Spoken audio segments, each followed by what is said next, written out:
pohyb sám o sebe znamenal v evolúcii obrovský posun. To veľmi súviselo s vývojom nervovej sústavy a pohyb a vývoj nervovej sústavy veľmi, veľmi úzko spolu súvisia. Čiže je nejaké prepojenie neurodegenerácie a pohybu, kde sa ukazuje, že naozaj pohyb prináša veľa benefitov pre pacientov s neurodegeneratívnymi ochoreniami. Pohyb sám o sebe veľmi podporuje takú jednu vec, ktorá je pre mňa najfascinujúcejšia vec asi v neurobiológii a volá sa to, že neuroplasticita. Keď si predstavíme mozog, tak on nie je nejaká rigidná štruktúra, ktorá sa nemení. Nie je to proste nejaký kus kameňa, hej? Ale že je to skôr plastelína. Pramene dlhovekosti vám prináša kláštorná kalcia. Vítajte v podcaste Pramene dlhovekosti, ktorý vám prináša kláštorná kalcia, minerálna voda. Volám sa Boris Bajer, som spolumoderátor tohto podcastu spoločne s Miroslavom Šindelážom, ktorý je nutričným terapeutom. A my tu máme dnes hostia, skvelého hostia, pretože to je pani doktorka Dominika Fričová. A ty máš teda 2 doktoratúry takéto, potom máš PhD, si biochemička, lekárka, pracuješ na 2. neurologickej klinike, pracovala si v Mayo Clinic, špičková klinika svetová a venuješ sa teda neurobiológii. Ano. Si aj vášnivá športovkyňa. Akému športu sa venuješ? Ja sa venujem... To je taký vtip, že prečo by si bol zlý iba v jednom športe, keď môžeš byť zlý v 3. Takže tak trošku triatlonu, to znamená, že v zásade 3 športy, ale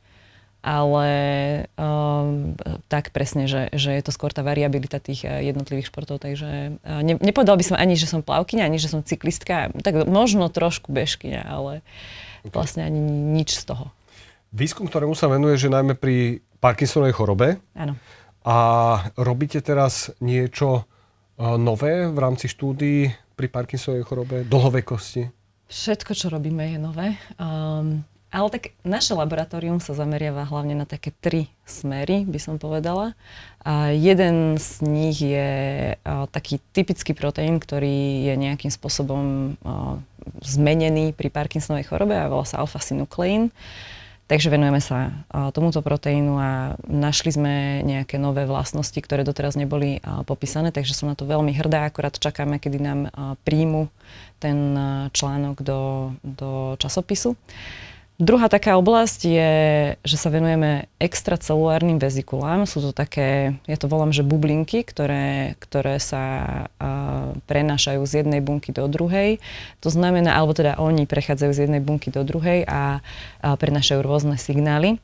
A venujeme sa im práve kvôli tomu, že veríme, že v týchto posloch, ktoré takto prechádzajú medzi bunkami, sa nachádzajú informácie, ktoré by sme vedeli využiť pri tom, aby sme identifikovali dosť skoro tú Parkinsonovú chorobu.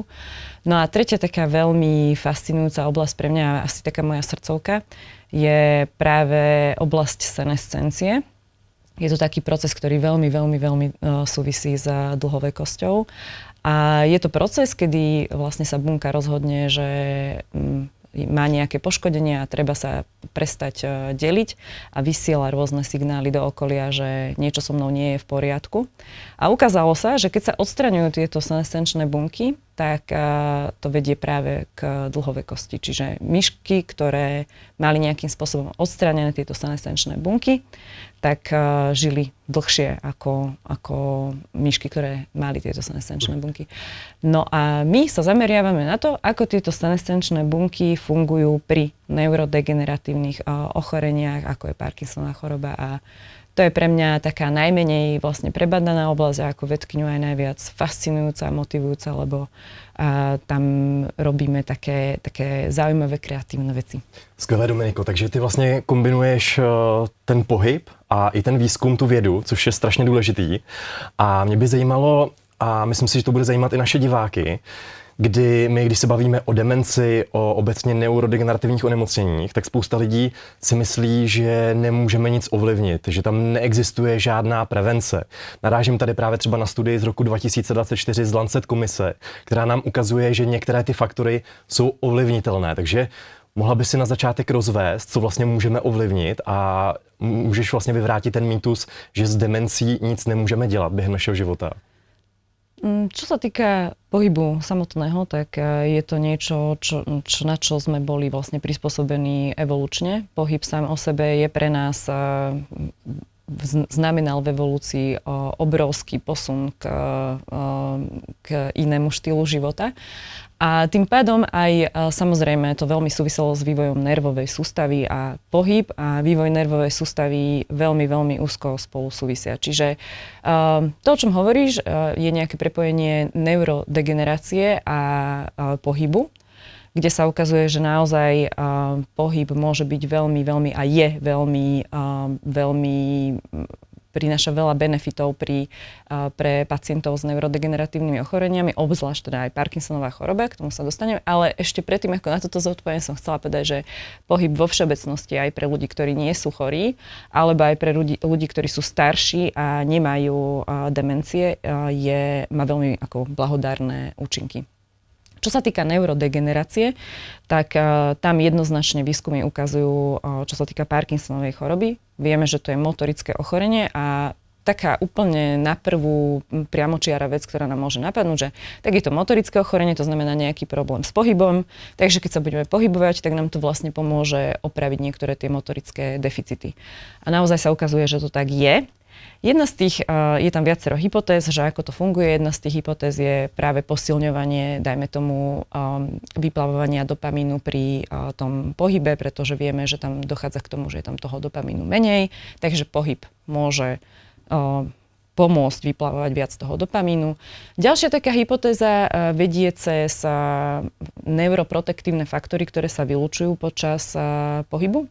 A tieto neuroprotektívne faktory môžu ochraňovať vlastne tie neuróny proti, alebo teda vplývať proti tej neurodegenerácii. To máme na mysli třeba BDNF známý. Napríklad, taký steroidy pro mozek, laicky řečeno. Ale je ich tam veľa. Samozrejme, najviac sa venujeme, teda celá tá pozornosť, veľká časť pozornosti ide práve na BDNF, čo je Brain Derived Neurotrophic Factor, ktorý teda naozaj bolo ukázané, že jeho prítomnosť podporuje prepojenie neurónov alebo nejakú neurogenézu, vznik nových neurónov.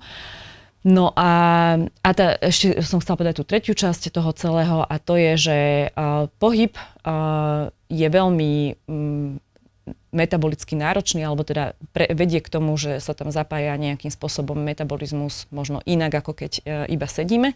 A teda tá tretia hypotéza, ktorú by som spomenula, určite ich aj viac, je práve o tom, že tie neuróny u tých pacientov s neurodegeneratívnymi ochoreniami, že sa tam lepšie aktivujú, dajme tomu mitochondria, lepšie funguje ten ich metabolizmus, tým pádom dlhšie prežívajú. Čiže asi by som k tomu povedala dve veci, že prvá je možno taká trošku skeptická, že pohyb nie je univerzálne pravidlo, ktoré úplne všetkých pacientov zachráni, ale sú jednoznačne potvrdené blahodárne účinky pre pacientov s neurodegeneratívnymi ochoreniami, ale aj pre bežnú populáciu. No a druhá vec je, že pohyb sám o sebe veľmi podporuje takú jednu vec, ktorá je pre mňa najfascinujúcejšia vec asi v neurobiológii a volá sa to, že neuroplasticita. Takže preto by som, že naozaj asi dosť chválila ten pohyb v zmysle toho, že podporuje rôzne funkcie v mozgu a teda nemusia to byť iba tie, ktoré som spomenula takto narýchlo. A čo je tá neuroplasticita? Neuroplasticita, ako vravím, že pre mňa veľmi fascinujúca. V zásade akože jednoducho sa to povie tak, že keď si predstavíme mozog, tak on nie je nejaká rigidná štruktúra, ktorá sa nemení. Nie je to proste nejaký kus kameňa, hej? Ale že je to skôr plastelína. A to znamená, že stále sa môžu dráhy, ktoré vznikajú vlastne v mozgu počas nášho života, meniť. Niekedy niektoré dráhy potrebujeme viac, niektoré menej, tým pádom tie nervové spojenia, ktoré nie sú potrebné, môžu zanikať alebo môžu byť prepojenia oslabené. A to, že náš mozog vystavujeme rôznym stimulom, ako napríklad pohyb, rôzne druhy pohybu, vedie k posilneniu niektorých nervových štruktúr, ktoré sú pri tom pohybe dôležité. Takisto je to niečo, ako keď si predstavíme učenie. Čiže keď my vystavujeme náš mozog rôznym vplyvom, tak tam môžu vznikať spojenia, ktoré sa dynamicky menia. Čiže pre mňa je to naozaj pekný pohľad a teda neviem, to ma zaujíma aj váš názor, že či ste tiež takíto nadšenci neuroplasticity, ale pre mňa je naozaj fascinujúce vidieť, že ako veľmi dynamická je tá štruktúra, teda mozog a nervové spojenia. Ja som veľký fanúšik, my sme sa už viackrát spolu rozprávali a ja si myslím, že tam často aj zabúdame na tú úplne najzákladnejšiu fyzikálnu záležitosť, že keď cvičíme, tak máme nejaké cievy v mozgu a tie sa nejakým spôsobom rozširujú a vznikajú tam aj hormonálne alebo endokrinne aktívne látky, ako je napríklad NO, oxid dusnatý a ten má nejakú funkciu pre ten mozog, plus samozrejme metabolizácia cukru v tom mozgu, ktorá keď nefunguje správne, môže byť rizikovým faktorom pri vzniku neurodegeneratívnych ochorení, napríklad Alzheimerová choroba, vieme, že v niektorých štúdiách sa ukazuje s tým názvom, že diabetes 3. typu. A podľa mňa toto je tiež veľmi dôležitá súčasť, že keď cvičíme skrátka tie cievy ako archaické súčasti nášho tela, ktoré mali aj dinosaury, tak na to reagujú a podľa mňa to je tiež veľmi dôležité pre tú neuroplasticitu. Áno, ja som veľmi rada, že si to doplnil, lebo presne jeden z tých účinkov toho pohybu je práve to, že dochádza k lepšej vaskularizácii mozgu a jednotlivých štruktúr, čiže prekrveniu, čiže metabolizmu a áno, toto je jeden tiež z tých aspektov. Ono lidi si to můžou jednoduše představit a bohužel se o tom málo mluví. To znamená, to, co je většinou dobré pro naše srdce a cévy, tak je významné i pro náš mozek, takže takhle to můžeme zjednodušit.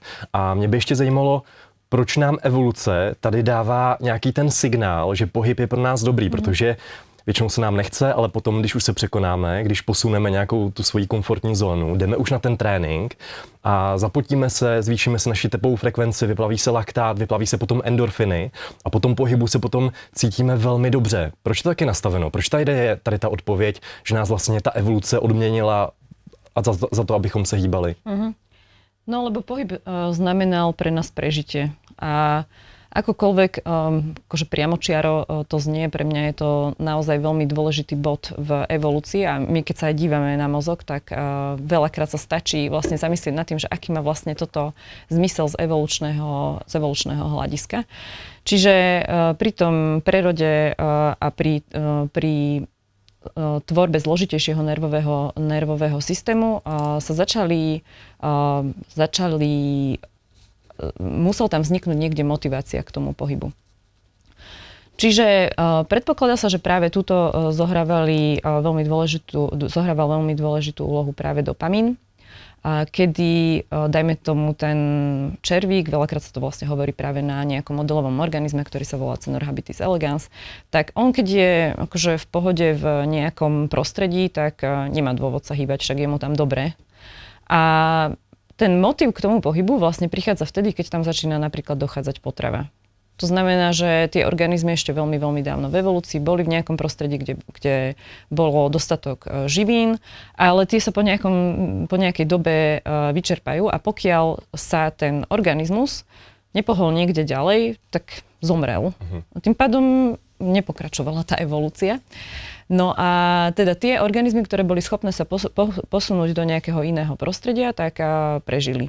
Ďalší vlastne dôvod, prečo okrem teda hľadania potravy, prečo bolo dôležité sa hýbať, bol únik pred nejakým predátorom, čiže dajme tomu tam možno bol nejaký iný červík, ktorý požieral zvyšky týchto červíkov alebo tých, ktorí sa nepohli. A tým pádom zase utek pred nejakým predátorom. A tretí, tiež veľmi silný motív k pohybu bolo hľadanie nejakého sexuálneho partnera už pri tých vyšších organizmoch. Takže tí, ktorí dokázali si zabezpečiť prežitie, či už potravou, útekom alebo rozmnožovaním sa, tak prežili v evolúcii a my sme ich potomkovia. Takže tá motivácia k pohybu bola takáto.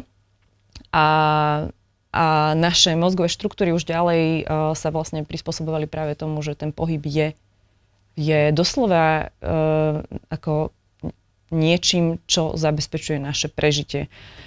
Evolúcia sa potom vyvinula tak, že my už vlastne sa až tak nepotrebujeme hýbať, aby sme prežili. Však stačí sedieť a objednať si nejaké jedlo z donášky a A čo ešte potrebujeme? Ísť na záchod? Vlastne ani to sa nemusíme hýbať, kebyže nechceme, hej. Ani preto rozmnožovanie už netreba toľko pohybu? Nie? Ako kto? Ale áno.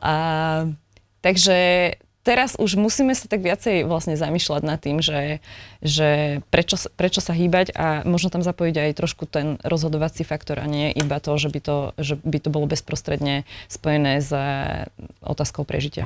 Takže jinými slovy, pohyb je život a evoluce nás v minulosti odměnila ty jedince, co se víc hýbali, protože potom většinou přežili, předali tu svoji genetickou informaci dál a proto tady máme tady tu dopaminovou nebo vlastně endorfinovou odpověď po tom pohybu. Mě by ještě zajímalo, vy jste v jednom rozhovoru zmínila, že dopamin je hormon nebo neurotransmitter nepředvídatelnosti. Co to vlastně je dopamin, když se zabýváte jeho výzkumem? Toto je opäť, že ja teda teraz budem o všetkom hovoriť, ako je to fascinujúce na mozgu, lebo mozog je proste fascinujúci. Ale áno, ten výskum toho dopamínu, a toto je to, čo ja okrem teda mozgu mám aj rada na tom výskume, že výskum sa vždycky tak približuje k tomu, čo je naozaj pravda. A taký pôvodný pohľad na dopamín, keď sa zistilo, že je to vlastne neurotransmitter a bol spojený s nejakým pocitom šťastia, tak vznikla taká nálepka pre ten dopamín, že toto je tá molekula šťastia. Keď máme dopamín, tak sme šťastní.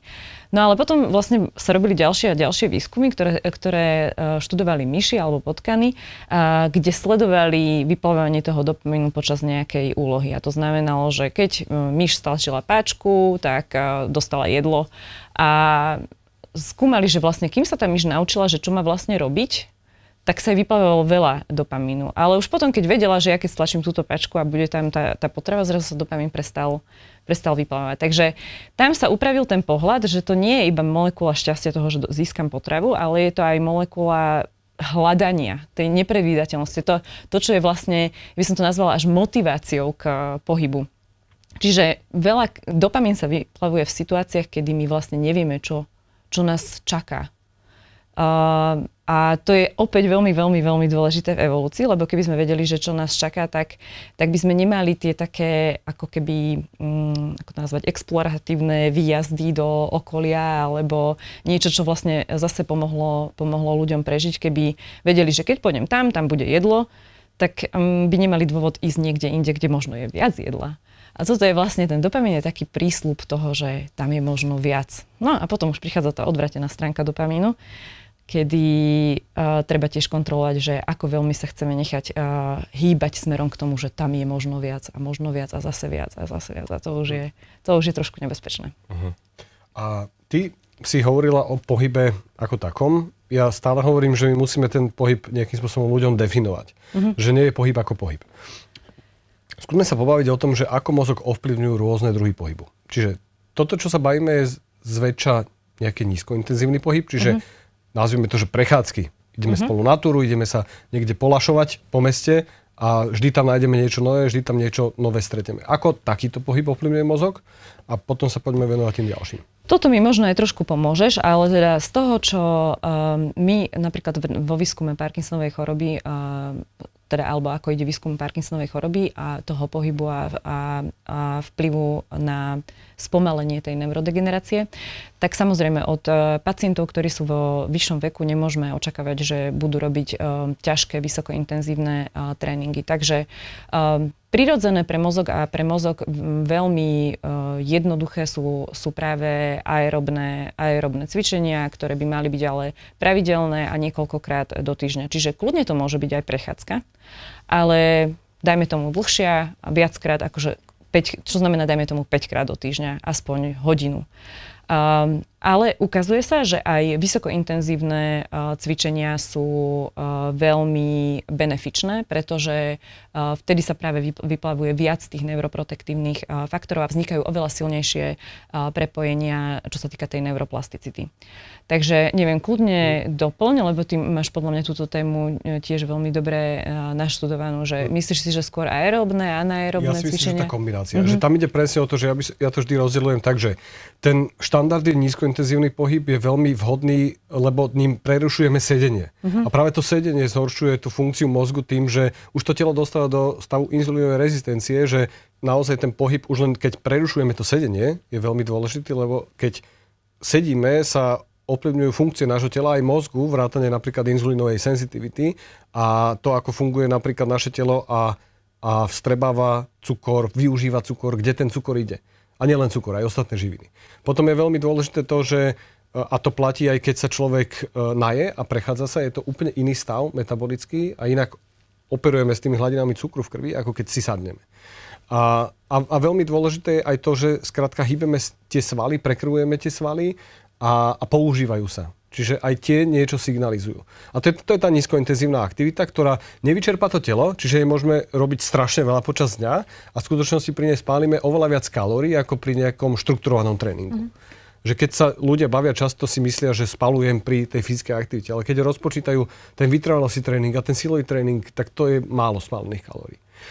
Potom ďalšia aktivita je tá vytrvalostná, o ktorých ty hovoríš, že buduje sa to BDNF a tie ostatné neurotrofické faktory a vaskularizačné faktory a tie cievy sa prefúkujú, tie trúbky a funguje telo trošku ináč metabolicky a hormonálne. To je veľmi skvelá aktivita na mozog, ale teraz sa množia štúdie, že silový tréning má významný účinok na mozog, pretože to zapájanie tých motorických jednotiek, čiže zapojím svaly a spojí sa to s mozgom, je veľmi dôležité. Ďalej tie vysokointenzívne aktivity sa zisťuje, že ten laktát je signalizačná molekula pre mozog a že funguje skrátka to telo inak, keď spalujem, že najmä cukor a tuku minimálne, lebo som vo vysokých intenzitách. A čo je ešte dôležité oddeliť pre mňa z hľadiska funkcie mozgu sú tie rôzne štrukturálne pohyby, ktoré si zapájajú aj iné veci, ako je napríklad, že ping-pong, tenis, loptové hry, že tam máš nejakú presnosť, máš tam koordináciu ruka-noha, ruka-ruka, noha-noha, box napríklad, že to sú aktivity, ktoré sú podľa mňa veľmi vhodné pre mozgovú prácu. Áno, super si to doplnil, aj sa teším z toho, lebo tiež by som chcela povedať, že ľudia veľakrát sa zvyknú nechať ako keby odradiť, že mňa to behanie nebaví. Ale to nevadí, že tých športov je tak veľa a že človek má naozaj na výber toho, že k čomu preferuje a podľa mňa však každý sme rôzny. Vedieť si identifikovať, že čo je to, čo naozaj, že som mal z toho dobrý pocit. Keď je to pre niekoho box, tak treba sa venovať tomu, že netreba sa zase nútiť do nejakej aktivity, ktorá znamená, že sa bude musieť prekonávať a tým pádom namiesto, 5 krát do týždňa pôjdem raz, a ešte budem mať výčitky, že som tie 4 razy nebol. Že radšej si nájsť možno niečo iné a ešte sa vrátim k tej koordinácii, čo si spomínal. To opäť súvisí veľmi s evolúciou, lebo stať na 2 nohách znamenalo pre nás, že nervový systém tiež obrovskú revolúciu. A znamenalo to obrovskú koordináciu, už len samotný balans, už len to, že my nespadneme, keď stojíme, je obrovská aktivita mozgu, ktorú si neuvedomujeme. A teraz mať vlastne pohyb, ktorý zapája aj, dajme tomu, nejaké presne, že časti motorickej kôry, ktorú normálne bežne až tak nepoužívame. Ten mozog si bahní proste v tom, lebo presne tam dostáva tie impulzy zapájania rôznych centier a vzniká tam tá variabilita, opäť neuroplasticita a tak ďalej. Čiže toto všetko zabraňuje ako keby mozgovému starnutiu, keď my využívame v rôznych situáciách rôzne časti mozgu a vystavujeme sa rôznym pohybom. Ešte iba veľmi rýchlo k tomu dodám, že napríklad aj kolektívny šport. Niekto môže viac inklinovať ku kolektívnemu športu. Ja napríklad mám radšej ten taký individuálny, lebo ja tam mám priestor na svoje myšlienky a tiež som si o tom čítala, že beh sám o sebe, práve tým, že dochádza k väčšiemu prekrveniu, už sa tam začnú niekde po 30 minútach, dajme tomu, vyplávať endokanabinoidy, čiže človek necíti až tak tú bolesť, zároveň je na čerstvom vzduchu, vnímam, že ja neviem, nejaké vizuálne a akustické podnety, alebo ja neviem, teda keď zrovna nepočúvam hudbu do toho. A vtedy sa nezvykne aj tak lepšie rozmýšľať nad vecami, ktoré sa napríklad dejú v práci a získam iný pohľad na tie veci. Zase iní ľudia preferujú kolektívne športy, lebo u nich môžu mať jednak samozrejme prirodzene väčšie danosti, že vnímajú viac priestor, priestorové spojenia, vnímajú rôzne signály od iných hráčov a to dáva ich mozgu signál, že áno, toto teraz robím dobre a vtedy vlastne vzniká možno aj ten pocit tej odmeny. Takže iba by som chcela pozbudiť ľudí, že tých športov je naozaj strašne veľa. Nemusí to byť iba box, môže to byť napríklad aj niečo, čo tiež vznikajú odporúčania na taký mindfulness alebo nejaký taký ten pocit prítomnosti a to sa dá tiež kombinovať s pohybom. To môže byť yoga, to môže byť tai chi, že je toho naozaj veľa. Skvěle, takže ať si každý vybere to, co mu bude sedět, ten sport, který mu vyhovuje, i třeba ty kolektivní sporty mají ty sociální benefity, že? Což je zase stimulace pro mozek, budování kognitivní rezervy, je to také pozitivní. Já bych tady ještě dvakrát podtrhl ten silový trénink, protože my jsme ho dlouhou dobu i z hlediska mozku našeho celkového zdraví podceňovali.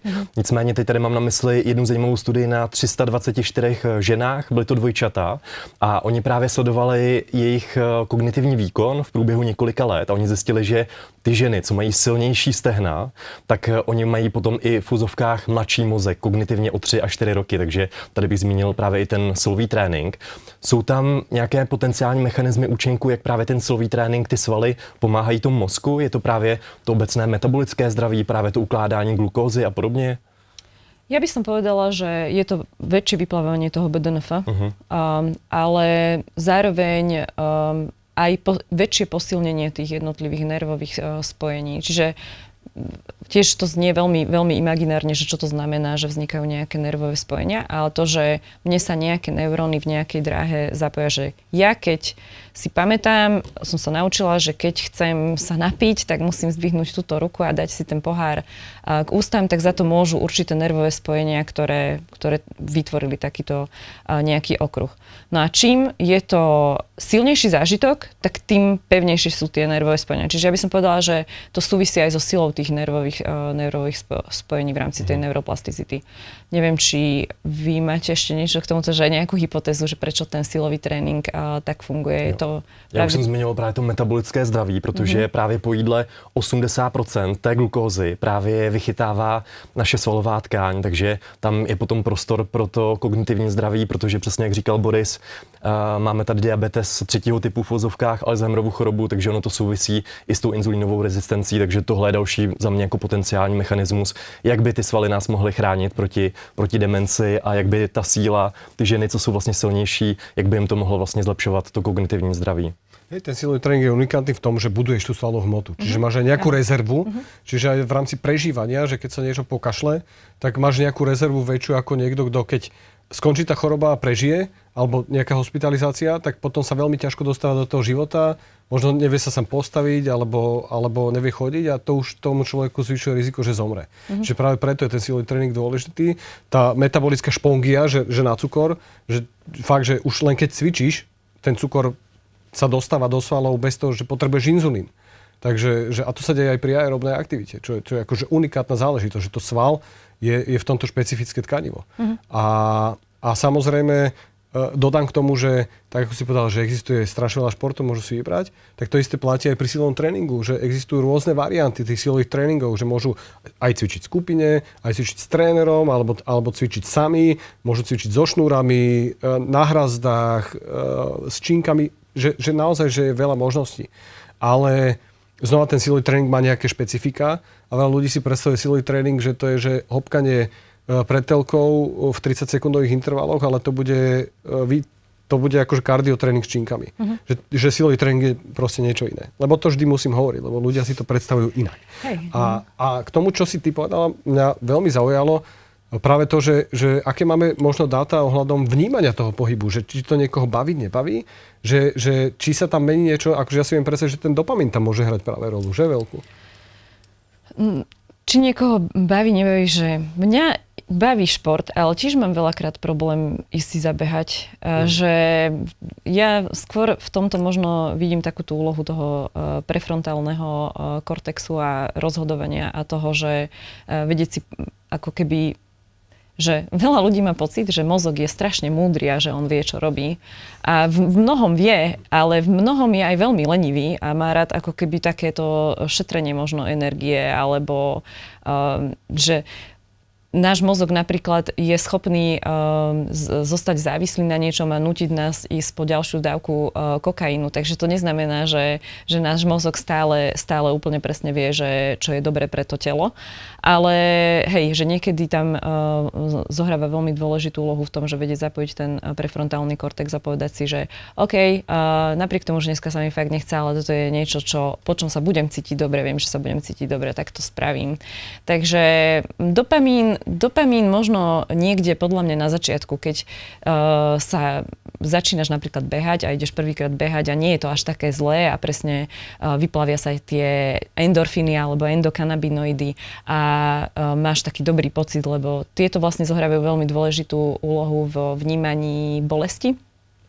Potlačajú pocit bolesti a vtedy vlastne vzniká aj taký ten dobrý pocit vlastne z toho. Ináč to mi tiež napadlo pri tom silovom tréningu, že to môže byť aj ako keby posúvanie tej hranice tej vnímania bolesti a vnímania toho, čo dokážeme, nedokážeme. No a teda to je možno na začiatku ten dopamín, ale potom ti ten akože dopamín aj hovorí, že však je mi dobre tam, kde som a radšej si objednám pizzu, lebo to bude asi, to je to nepredvídateľné. Pre mňa je už predvídateľné, že keď budem bežať, no tak dobre, tak budem sa potom cítiť fajn. Ale čo keby som si teraz dal, ja neviem, Hawaii pizzu, že možno to bude úplne iný pocit. Takže na začiatku, ale potom treba tam proste zapojiť aj to rozhodovanie, že ísť do toho vedome, lebo vím, že je to dobré pre moje telo. Uh-huh. Tento podcast nám přináší kláštorná kalcia, což je přírodní minerální voda bohatá na kalcium, na vápník. Uh-huh. Mě by zajímalo, je vápník důležitý i pro náš mozek?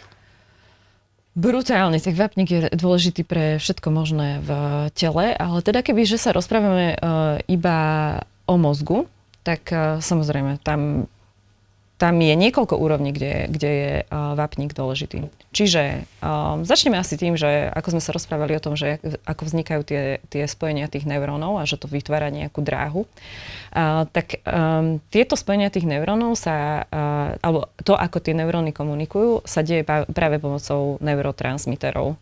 No a tie neurotransmitery tam len tak neplávajú. Oni sú v bunke syntetizované, potom sú zabalené do takých tých bubliniek a tie bublinky sa potom vyplavujú do štrbiny medzi tie neuróny a zase sú prijímané tou ďalšou bunkou a idú a spôsobujú nejakú odpoveď tej ďalšej bunky. No a v tomto celom zohráva veľmi veľkú úlohu vápnik, ale teda nie len vápnik, samozrejme aj iné jóny. Jóny vo všeobecnosti sú proste alfa-omega komunikácie buniek. Takže vápnik je dôležitý v signalizácii tvorby tých bubliniek, ktorých sú zabalené tie neurotransmitery. Potom príde ten neurotransmiter a na tej bunke, ktorá prijíma ten signál z tých neurotransmiterov, sú nejaké príjimače, antény, volá sa to, že transportéry. Niektoré transportéry spôsobujú to, že ide niečo dovnútra, iné transportéry spôsobujú to, že ide niečo von. A tuto vlastne v tejto transportnej mašinérii je opäť veľmi dôležitý práve vápnik. A potom ešte v tej bunke samotnej je veľmi dôležitý vápnik pri aktivite niektorých enzymov, ktoré aktivujú alebo neaktivujú rôzne ďalšie veci. Uh-huh. Ako napríklad, kebyže to poviem na príklade, tyrozín hydroxyláza je enzym, ktorý zodpovedá za to, že či sa vytvorí dopamín. A to, aby tyrozín hydroxyláza fungovala, je riadené nejakou dráhou, v ktorej zohráva vápnik tiež veľmi dôležitú úlohu. No potom ja keď som sa vlastne začala zaoberať aj Parkinsonovou chorobou, tak som tiež, to bolo už dávnejšie, tak som mala taký ten pocit, že ja som presne, ako sa to povie po slovensky, že krekla ten kód, že ja už viem, prišla som na to, že ja tu teraz všetkým vo svete ukážem, že ako to vlastne je. Funguje ten mozog. No, a že tam bola taká zázračná vec, že mitochondrie. A mitochondrie sú takým pufrovacím systémom na vápnik. Udržiavajú, veľmi prispievajú k tomu, aby sa udržiavala nejaká vnútorná hladina vápniku vnútri v bunkách. No a teda ukazuje sa, že porušenie tejto vápnikovej rovnováhy v rámci bunky môže viesť teda je spojené so stárnutím mozgu, s neurodegeneráciou. No, ale teda ja som si myslela, že dobre, všetci sa tam dívajú na tie mitochondrie, ale to bude ten vápnik, ale ono vlastne stále nie a nie je to veľmi jednoduché dokázať. Nie je jasné, že či je tá nerovnováha vápniku spôsobuje poškodenie mitochondrií, alebo to, čo je skôr pravdivé, je, že tie poškodené mitochondrie v rámci starnutia vlastne vedú k tomu, že dochádza k disbalancii vápnika a to môže viesť k poškodeniu neurónov. Toto je tiež ďalšia krásna vec na vede. Môžeš byť zastanca jednej alebo druhej teórie, alebo si vymyslieť tretiu a štvrtú a piatú. Takže taková ta klasická chicken egg otázka, co bylo dříve, jestli slepice nebo vejce. Áno. A to vlastne to s tými mitochondriami je presne, že veľmi veľká otázka vo všetkých neurodegenerácií. Nie je len neurodegenerácia, aj obyčajného stárnutia. Že čo vlastne spôsobuje poškodenie tých mitochondrií a čo bolo skôr. Sú skôr bunky senescenčné, a to vedie k poškodeniu mitochondrií, alebo sú skôr mitochondrie poškodenia a vtedy sú bunky senescenčné. A jednoznačne na to nie. A ešte krása toho celého je, že v rôznych bunkách to môže byť rôzne a tak sa môžeme motať. Mitochondrie sú teda súčasťou bunky, to je nejaká organela v bunkách. Pravdepodobne to je nejaká baktéria, ktorá sa s nami vžila a je teda našou esenciálnou súčasťou a práve, neviem, či sme dostatočne spomenuli pri tom pohybe tie mitochondrie, že vlastne ako my vieme ozdravieť tie mitochondrie tým pohybom, že ten vytrvalostný tréning v tej intenzite, o ktorej si ináč ty hovorila, že dokážeš rozmýšľať, ale lepšie si ukladať myšlienky pri behu, to znamená, že si výborná bežkyňa. Lebo väčšina ľudí to nedokáže, že už vie behať iba vo vyšších intenzitách. Tej nedokáže rozmýšľať na takýchto veciach. Ale že keď si v týchto zónach, že tie mitochondrie sa tam hromadí nejaký laktát, ale oni ho vedia potom rekuperovať, vyčistiť a proste vedia fungovať a vieš ísť behať 3-4 hodiny, tak to robí tú hmotnosť tých mitochondrií, že sú väčšie, silnejšie, vedie sa lepšie množiť a do toho dopomáha iným spôsobom tá vysokointenzívna aktivita. A práve toto dokáže chrániť ten mozog, že? No. Áno, a teda všetko v tele, ja som hovorila teda o tom mozgu, že je strašne dynamický, a teda je, ale aj v rámci bunky tie mitochondrie sú veľmi dynamické. Oni zanikajú, vznikajú. Keď sú väčšie energetické náklady, vzniká viac tých mitochondrií. Potom zase, keď nie sú potrebné, tak zanikajú. Ten samotný proces odstraňovania poškodených mitochondrií je veľmi, veľmi dôležitý. Ukazuje sa, že práve pri Parkinsonovej chorobe veľa ľudí, ktorí majú tzv. Dedičné formy Parkinsonovej choroby, tak je tam porušený práve proces odstraňovania poškodených mitochondrií. Ten mitofágie. Áno, mitofágia.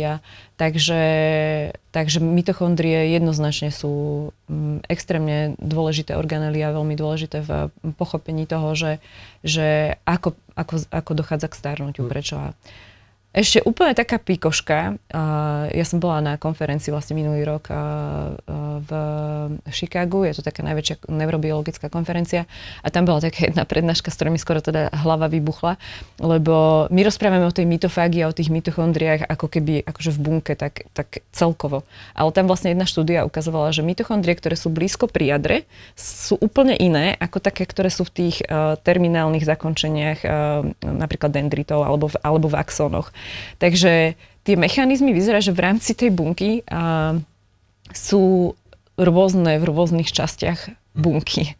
A že prebiehajú, dajme tomu, tou mitofágiou preferenčne tento typ že vlastne ako keby tie mitochondrie sú ešte rôzne subtypy v rôznych častiach bunky, čo je, že už úplne, že... A že sú spojené, že medzi sebou komunikujú. Áno, áno. A keby sme chceli ešte viac pomýliť našich divákov a poslucháčov, tak dokonca, že teraz sa skúma ten donorizmus mitochondrií, že po tele. Áno. Že sa môžu venovať mitochondrie, že z bunky do bunky, krvným obehom a to sú akože brutálne veci. Ale to je naozaj, že nádherné, lebo vlastne to otvára aj nové možnosti, ako keby, že nemusíš byť iba donorom orgánov, ale môžu ako keby zdravé bunky nejakého človeka zachrániť niekoho iného, lebo tam dojde k mitochondriálnemu transferu do nejaké fascinujúce, krásne. Dostali jsme se ke strašně zajímavému tématu a právě jsme narazili už na to stárnutí, odborně je řečeno senescence. A ty se tady tím výzkumem zabýváš a ty se zmiňovala ty extracelulární vezikuly, což my si můžeme představit jako také váčky, které putují v krvi a mezi vlastně různými tkáněmi a oni ty tkáně nebo buňky mezi sebou komunikují. A myslíš si, že to je jako potenciálně jeden z léků, který bychom potom v budoucnu mohli použít na stárnutí, proti stárnutí a zpomalit teoreticky tento proces, protože já už jsem četl, že tady ty výzkumy už probíhají, že právě třeba z prasečí krve jsme schopni tady ty extracelulární vezikuly izolovat. Je to potenciální možnost jako terapie toho stárnutí? Určite áno, pretože obrovská výhoda extracelulárnych vezikúl je niečo, čo tiež vždycky sa snažím komunikovať, čo sa týka mozgu, že tam máme takú zázračnú vec, ktorá znie strašne zložito a volá sa to, že hematoencefalická bariéra. A veľakrát, keď sa ma ľudia pýtajú, že a tento suplement, ja neviem, prekurzor serotonínu je tryptofán, veľa tryptofánu je v banáne, keď budem jesť veľa banánov, tak budem mať veľa serotonínu. A tak čiastočne, akože sa môže čiastočne prechádzať cez túto hematoencefalickú bariéru, ale veľa suplementov, ktoré deklarujú, že by mohli byť akože benefičné pre mozog, neprechádzajú tou hematoencefalickou bariérou. Takže extracelulárne vezikuly otvárajú takú možnosť práve prechodu cez hematoencefalickú bariéru. Teda majú schopnosť, že tie extracelulárne vezikuly, ktoré sú produkované neurónmi v mozgu, sa vedia dostať do tela, ale naopak z tela by sa vedeli dostať aj do mozgu. Čiže ak sa my veľakrát liečba hociakých neurologických ochorení zlyháva práve na tom, že my aj keby sme mali potenciálne liečivo, to liečivo neprejde hematoencefalickou bariérou. A teraz je otázka, ako ho tam dostať.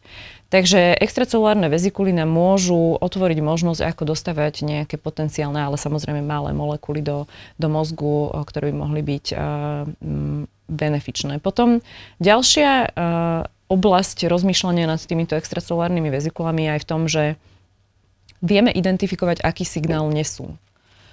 Ono, na jednej strane je pekné, že prechádzajú z mozgu do tela, ale zároveň môžu byť potenciálnym prenášačom nejakého patologického signálu. Jedna z teórií hovorí aj o tom, že je to naopak, že vlastne extracelulárne vezikuly, ktoré prechádzajú z tela, napríklad z gastrointestinálneho traktu, môžu niesť nejaké toxíny do mozgu a že vlastne pôvod neurodegeneratívnych ochorení je v tele a nie v mozgu. To sú stále teórie, ktoré... Tá hypotéza, že Parkinsonová choroba začína v čreve. Áno.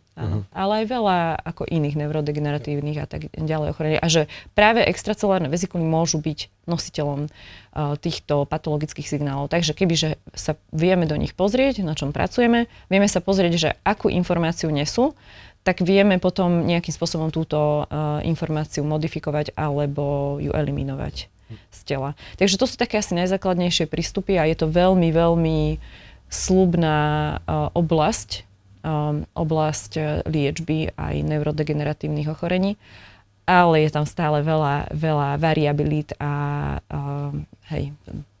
veľa práce pre nás vedcov. Ja by som ešte ostal pri tom vápniku, keď si hovorila, že tá mitochondria, aby si to ľudia vedeli predstaviť, že on je dôležitá na dýchanie našich buniek. To sme možno nepovedali, že to je, sme sa učili na tej biochemii, čo nás vyhadzovali z týchto dýchacieho reťazcu, čo sa tam deje a tam ten vápnik je kľúčový, práve aby to vedelo prebiehať dobre, ale teda nielen vápnik je tam dôležitý. Ale že pre nás je podľa mňa dôležité vidieť tie klinické dáta, že čo ten vápnik, či keď je ho dosť v krvi alebo málo v krvi, že či to ovplyvňuje tú funkciu a zdravie mozgu. A my vidíme z tých štúdií, že áno. Že ľudia, ktorí majú nižšie hladiny vápniku v krvi, mávajú vyššie riziko toho, že ten mozog stárne skôr a že je tam vyššie riziko týchto ochorení mozgu. Áno. Ale naopak aj príliš vysoké hladiny tiež môžu viesť k toxicite. Takže práve vtedy je tam dôležité ako keby zachovávať taký ten balans. Preto ten vápnik odporúčame doplňať z prirodzených zdrojov a za drvivej väčšiny okolností ho nepríjmať v nejakých koncentrovanejších formách. Áno, tak. Moje další otázka je na profesi. Co nejlépe vlastně nás chrání proti neurodegenerativním onemocněním nebo demenci. Mám tady na mysli jednu zajímavou studii, která právě ukázala, že profese, kde je ta prostorová orientace, právě třeba taxikáři typicky, mají nižší riziko, tak jsou nějaké jako profese, které jsou spojeny s tím nižším rizikem a případně proč? Toto asi nebudem vedieť úplne super odpovedať, ale pre mňa je to stále ten kľúč, ktorý by som asi opakovala, to je tá neuroplasticita. A toto robia práve možno povolania, ktoré sú vystavované stále nejakým, nemusí to súvisieť iba s priestorovým videním, alebo teda priestorovou orientáciou, ale skôr je tam kľúčom k tomu to zamestnávanie rôznych častí mozgu novými úlohami. Lebo ono, akože asi sa to ľahko povie, ale tak neviem, tak sa opýtam vás, že kedy ste mali vlastne pocit, že ste sa niečo nové naučili, a teraz samozrejme nie z toho, čo ja vám dneska hovorím. To som to chtěl říct dnes na dnešním podcastu. Ale že vy ste presne, že podľa mňa ste vystavovaní tomu, že prijímate nové informácie a hľadáte nové informácie a to všetko je vlastne pre ten mozog. Ale teraz ono nejde iba, dajme tomu, o učenie ako také, že nové fakty a teraz do seba súkať nejaké nové pojmy a zamotať sa v tom. Ale učenie je aj to, že ísť do práce inou cestou, ako som zvyknutý. Ísť do reštaurácie, v ktorej som nikdy nebol. Ono to súvisí aj s tým akože vystupovaním zo svojej komfortnej zóny, lebo presne, že to je to, čo mozog... Tie nové miesta na jedenie. Nachádzanie stravy. Alebo cestovanie, čítanie kníh. Čiže asi by som to iba neorientovala na nejakú profesiu, ale skôr možno to môže byť veľká variabilita v tom, že ako ten človek, aký je jeho životný štýl. A vždycky sa snažím ľudí pozbudzovať, že ono je super sa aj presťahovať, zmeniť prácu. Že áno, je to do určitej miery aj nejaký stres, ktorý samozrejme zase, keď je vo veľkej miere, tak to není dobré. Ale nové výzvy v živote, dávať si nové výzvy v živote, že čo je vlastne, keď sa niekedy pýtam ľudí, že a na čo sa tešíš? Nevedia, rozmýšľajú, že ja vlastne ani neviem, alebo že čo je teraz taká najväčšia výzva pre teba v živote, čo je tvoj sen? Že, neviem, mám taký pocit, že sú to veľmi jednoduché veci, ktoré sa vieme opýtať a vieme veľmi jednoducho nájsť odpoveď na ne vo svojom mozgu, že po čom vlastne túžime, ale je tam nejako zatiahnutá tá ručná brzda tej pohodlnosti. Já mám takový přístup, že se snažím být celoživotním studentem a přesně pořád, aby tam byla ta kognitivní stimulace. A ty si řekla přesně jako strašně krásnou věc, že aby jsme pořád zkoušeli něco nového, aby to nebyly ty stejné věci. Takže tady možná můžeme říct jako našim posluchačům, našim divákům, že luštění sudoku je skvělý, ale když to ten člověk dělá jako celý život a dělá jenom to luštění sudoku, tak to úplně není potom pro něj ta kognitivní stimulace. Takže naučit se hrát na hudební nástroj, naučit se třeba nový jazyk, stále zkoušet nové věci, řídit bez GPSky, že? Ano. Takže tady ty věci nás jako kognitivně stimulují, potom budují tu větší kognitivní rezervu a potom to vlastně ukazují i ty studie, ať už se podíváme třeba na Alzheimerovu chorobu nebo na Parkinsonovu demenci nebo chorobu, tak vlastně když tam je větší řekněme, ten bazální stav, to znamená ta kognitivní rezerva, tak oni ti lidé dokáží mnohem déle fungovat i s tím poškozením, protože mají prostě dostatek těch neuronů, kterým pořád ten dopamin jako produkují, takže tady vlastně pořád dělat nové věci a to je za mě jako velmi důležitý. No to je opäť tá neuroplasticita, že čím viac si tých spojení povytvárame, tým menej budeme trpieť, keď nám začnú niektoré odchádzať. A on to funguje aj v športe, že to telo sa adaptuje aj na to, že keď ideš každý deň behať 7 kilometrov stále v tom istom tempe, stále tú istú trasu, tak je veľká šanca, že za 5 rokov budeš behať tú istú trasu v takom istom tempe, alebo aj so silovým tréningom, že keď robíš stále, že 4 série tlakov s 12 kilami, tak to proste sa telo na to neadaptuje. A na to ja mám otázku pre teba ako neurobiologičku, že aké máš praktické tipy pre ľudí, aby sa vedeli dostať z tej komfortnej zóny, aby vedeli ísť cvičiť, keď sa im nechce, aby, že čo, ako vieme možno nie, že oklamať mozog, ale ako ho vieme pozbudiť, motivovať na to, aby tú aktivitu robil. Tak ono je to možno taká dvojsečná zbraň, že nehovorím to úplne, že ako univerzálne pravidlo, ale vymyslieť si napríklad nejakú odmenu, že keď toto pôjdem, tak potom pôjdem do sauny, alebo niečo proste, čo mám naozaj rád, alebo dám si nejaké jedlo, dám si ten cheesecake, alebo niečo takéto, že vymyslieť si vlastne nejakú motiváciu za tým, toto môže pomôcť, ale opäť, ono asi tie motivácie treba trošku striedať, lebo potom to už nebude dostatočná motivácia a bude treba za každým viac a viac. Neviem, no podľa mňa pomáha dobre identifikovať si, že čo ma vlastne baví, aby som nezačínal s niečím, čo ma nebaví, lebo budem sa do toho naozaj že veľmi, veľmi nútiť. A možno dokonca aj na začiatku vyskúšať rôzne typy pohybov. No a potom ešte mám takú, akože možno je to také príliš sentimentálne, alebo ako to povedať, ale že veľakrát si robia aj všakaďaké instagramové videjka srandu z tých ľudí, že dokončili polmaratón, alebo že no, a čo je s tou druhou polkou, alebo že chodia tam s tou medailou, že dobre, ja viem, že si dobehol maratón, ale že nemusíte ani odbehnúť maratón, ani teda polmaratón, ale za každým byť tak trošku na seba hrdý, že toto sa mi podarilo. A kľudne o tom rozprávajte, že ja som dneska zabehol 5 kilometrov ja neviem, som si dal takú výzvu, dal som si o 30 sekúnd rýchlejšie tých 5 kilometrov a podarilo sa mi to. Takže neviem, takéto, že je to asi veľmi, veľmi basic, ale myslím si, že na začiatku proste buď si teda vymyslieť nejakú odmenu, ktorú si dám. Dokonca som čítala aj taký, ale mne sa to až tak nepozdáva, neviem, ako sa to vám bude páčiť, že pred tým tréningom si napísať, dajme tomu 5 papierikov, z toho 3 budú, že nejaká forma odmeny a 2 budú prázdne a vlastne po tom tréningu si vytiahnuť jeden papierik. No ale keď je prázdny, tak neviem, že či by to potešilo, ale že vlastne to má nejakým spôsobom stimulovať ten dopaminový systém, že vlastne nevieš, čo to bude. Niečo ako adventný kalendár, hej. No a potom presne, dobrá voľba športu, možno nejakého sparring partnera. Niekedy, to je veľmi dobré tiež, niekedy sa jednému nechce, niekedy sa druhému nechce, ale veľakrát to býva, že keď už sú v tom dvaja, tak sa vedia potiahnuť. No... Tak asi takéto. Napadá aj vám ešte niečo? Já vím, že vás takto zapájam, ale... Co ta sauna? Ty jsi ji tady zmínila. Je vhodná i pro náš mozek, protože my víme, že sauna je obecně vhodná pro dlouhověkost, pro naše zdraví, ale je vhodná i právě třeba z hlediska prevence demence. Nemám nejaké akože konkrétne štúdie naštudované ohľadom toho, že saunovači versus nesaunovači. A na to my sme experti. My sme fanúšici sauny. A ja? My sa chystáme dneska do sauny po nahrávaní. A mňa ste nepozvali. Lebo neviem, či nie sú v tom fitku rozdelené tie sauny. Mám saunu doma. No tak to je skvělý. To si nás teraz úplne vypla. Ale že to chcem povedať, že dobre si nabil, lebo ak máme na niečo data, tak to je sauna, hlavne fínska sauna, že riziko kognitívnych ťažkostí, Alzheimerovej choroby, demencií, iných foriem demencií sa znižuje pri saunovaní, že 5 a viackrát týždenne, čiže vtedy je už dobre mať doma tú saunu, o 60% a viac, čo je akože úžasná štatistika. No, musela by som si pozrieť tú štúdiu. Ale kľudne mi to pošli, hej. No, 90% těch studií z Finska od pana doktora Laukanena. Jo. A on predáva sauny. Áno, tak.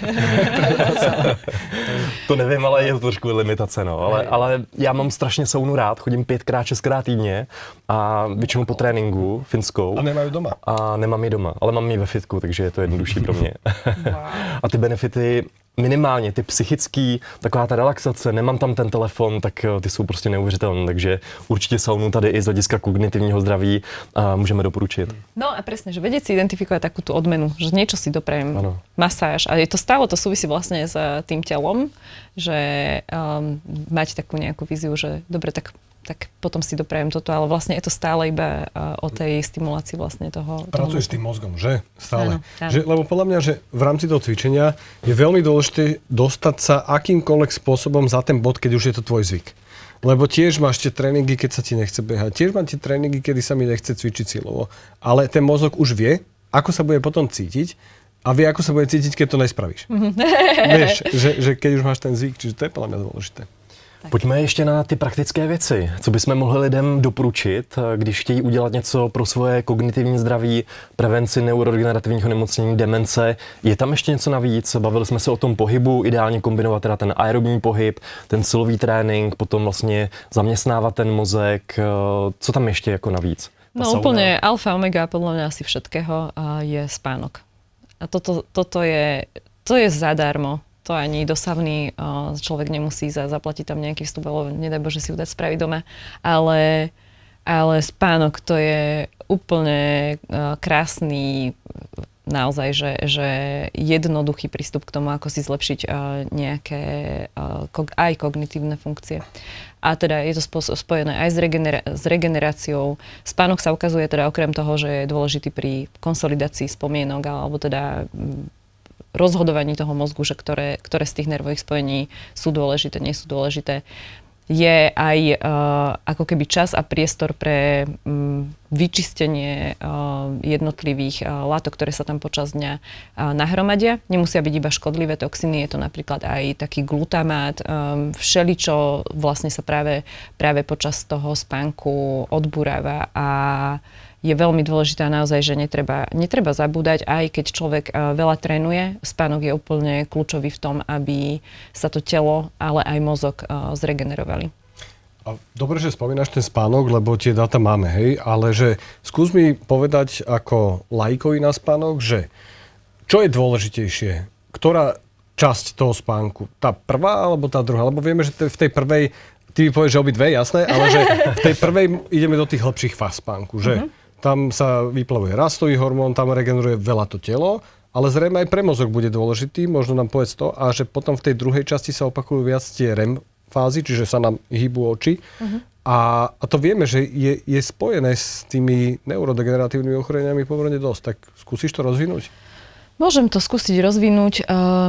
V zásade povedal si to, že prvá a druhá fáza, ale ono to nie je úplne pravda. Sú to tri také cykly. A v rámci tých cyklov sú rôzne, tie cykly majú rôzne komponenty. Čiže dajme tomu, že ten hlboký spánok sa vyskytuje aj v prvej, aj v druhej, aj v tretej, ale je ho viac v tej prvej. Potom sa vlastne zvyšuje tá REM fáza spánku, ale teda prebieha to naozaj, že tie komponenty toho spánkového cyklu sú prítomné vo všetkých troch a to, čo vlastne sa zvykne zdôrazňovať, je to, že ty máš pocit, že ja som si skrátil iba, o hodinu alebo o 2 hodiny spánok, ale ty si sa vlastne skoro pripravil celý ten posledný cyklus toho spánku. Takže si sa mohol pripraviť až o 50% nejakej kompozície toho spánku. Čo sa deje, tak ono vlastne sa uvažuje, že ono to vyzerá v niektorých tých fázach toho spánku, že ten mozog vyzerá ako bdelý a tam sa vlastne presne uvažuje o tom, že dochádza tam k tej konsolidácii tých spomienok. Ono to znie ako taký veľmi vágný pojem, alebo napríklad aj veľakrát ľudia majú pocit, že sa im sníva iba tam ku koncu toho, ale my snívame viackrát cez tú noc a to je práve tá konsolidácia tých spomienok. Ale nepamätáme si to, lebo si pamätám už iba tú poslednú záverečnú fázu, ale podľa mňa akože bolo by naozaj fascinujúce vidieť, čo všetko sa nám odohráva počas celej noci v tom mozgu. A sú to rôzne ako keby posilňovanie tých neurónových spojení a preto aj sny vyzerajú divne, lebo sú to rôzne asociácie v rámci tých sietí. No a počas tej hlbokej fázy tam sa uvažuje práve o tej čistiacej schopnosti toho mozgu a tam môžu zohrávať úlohu rôzne podporné bunky nervového systému, astrocity, mikroglie, čiže to je aj obrana proti nejakým zápalovým molekulám, ktoré sa tam nachádzajú. Takže to sú také asi najhlavnejšie nejaké mechanizmy, ku ktorým dochádza. Je spánok jednoznačne veľmi dôležitý pri regenerácii mozgu, ale aj celého tela. Z toho, čo ty hovoríš, mi príde, že keď už mám tú svoju rutinu, ktorú by som mal mať, že chodím spať cca v tej istej dáme tomu, že 22 až 22:30, alebo v tom nejakom pásme, a stávam 6 až 6:30, tak keď si ukrojím z tej prvej časti, že idem zrazu spať o polnoci, alebo o 11:00, 11:30, alebo zase naopak, že vstanem o hodinu skôr, tak to môže že výraznejšie ovplyvniť, ako iba to, že iba hodinku som stratil. Áno. No, áno, okay. Je to tak. Akože neovplyvníš to tým, že kedy ideš spať, lebo tá prvá fáza, akože pokiaľ nemáš problémy so zaspávaním, že sa budíš, tak tá prvá fáza tam bude, ale ty si skôr ukrajuješ z tých posledných fáz, ktoré sú práve dôležité pre odstránenie tých toxických látok z mozgu. A uvažuje sa teda aj o tom, že práve napríklad beta-amyloid sa odbúrava počas spánku a teda môže byť ukrajovanie si tých posledných fáz kritické pri vzniku aj Alzheimerovej choroby, lebo tam nedojde k dokonalému odbúraniu tých molekul. Já když jsem se díval na ty epidemiologické studie, tak jsem našel právě, že nejnižší riziko demence je při 7 hodinách spánku za tu noc. Nicméně myslím si, že tady ty studie neukazují jako celou pravdu, protože ten spánek může být velmi, velmi individuální a navíc může být zkreslený, protože my víme třeba, že nevím, jestli je to u vlastně neurodegenerativních onemocnění nebo u demence, ale třeba duševní onemocnění, často tam jsou problémy s tím spánkem, takže může to být zkresleno jako spoustu těmi faktory, no, a může tam být i právě třeba reverzní kauzalita, takže podle mě jako nedokážeme říct, kolik spánku za tu noc je pro nás úplně jako to nejlepší, že?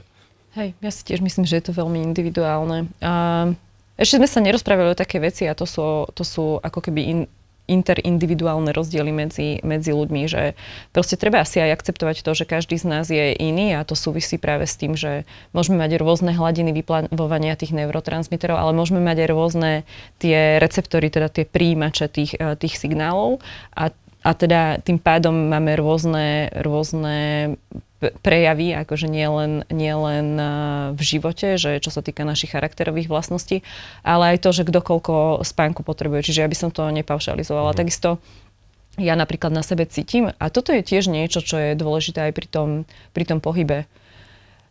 Vedieť počúvať svoje telo, lebo jedna vec je vedieť sa motivovať a druhá vec je neprekročiť určitú hranicu, kedy to už nie je zdravé, lebo existujú aj naozaj, že aj závislosti na športe, aj to, že už je to pre to telo škodlivé a ten človek nevie prestať. Takže vedieť počúvať svoje telo, kedy potrebujem naozaj toho spánku viac, tak to je možno niečo, čomu by sa vo všeobecnosti ľudia mali asi viac venovať svojej pozornosti. Že naozaj sa cítim unavenejší. Je úplne OK spať 12 hodín.